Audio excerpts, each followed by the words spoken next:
हम दिल्ली सरकार से बताना चाहते हैं कि अब नेता को कुर्सी से खींचने वाले नेता तैयार हो गए, दिमाग में भ्रम है तो दूर कर लें।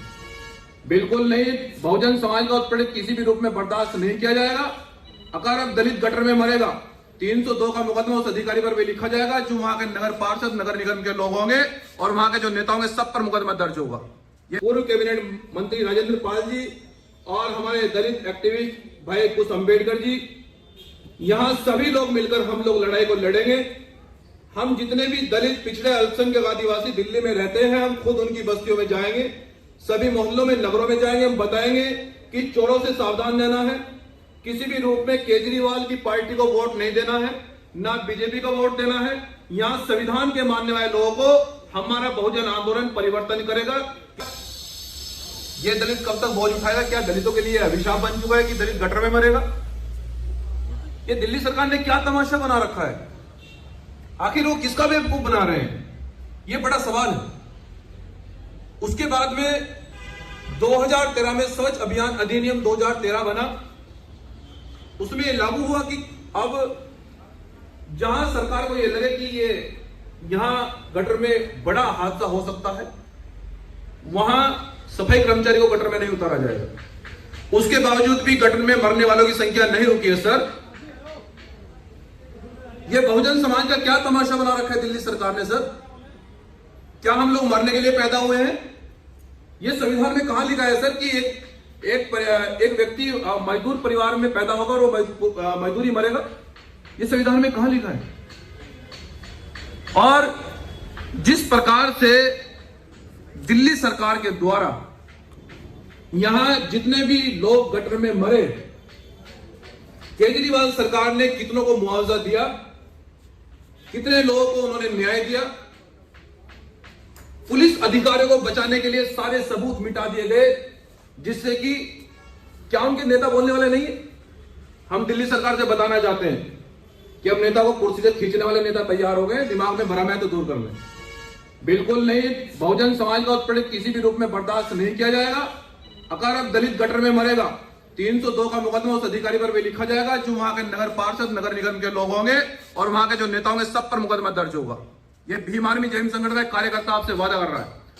और उसके बाद में सर, जिस प्रकार से यहां बाबा साहब डॉक्टर अंबेडकर, शहीद आजम भगत सिंह की फोटो सरकार लगा रही है, बाबा साहब डॉक्टर अंबेडकर जी की प्रतिमा पर माला और उनके दिए हुए अधिकारों पर और उनकी विचारधारा पर ताला, ये क्यों? बाबा साहब डॉक्टर अंबेडकर का नाम लेते हैं आपने, क्या शिक्षा ग्राफ क्या है दलितों का, दलित, पिछड़े, अल्पसंख्यक आदिवासियों का? सर, कितने लोग आपने विदेश पढ़ने के लिए भेजे हैं? सर, कोई डाटा है आपके पास? और मैं एनसीआर डाटे पर बात करना चाहता हूं जो ऑन रिकॉर्ड है। सर, 94 लोगों की मृत्यु हुई है 10 साल में। 2006 में प्राइवेट कंपनी ने बिहार से राजेश मेहता को सफाई कर्मचारी के लिए उसको एक कंपनी को वहां से बुलाया। राजेश मेहता बिहार से चलकर यहां काम करने के लिए आए। उनके परिवार ये सोचा कि हमारे परिवार का सदस्य धन कमा कर लाएगा, पेट पालन करने के लिए वहां से कुछ पैसे लाएगा, लेकिन राजेश मेहता की यहां से लाश वापस गई। ये दिल्ली सरकार का हाल है। दिल्ली सरकार किसको बेवकूफ बना रही है?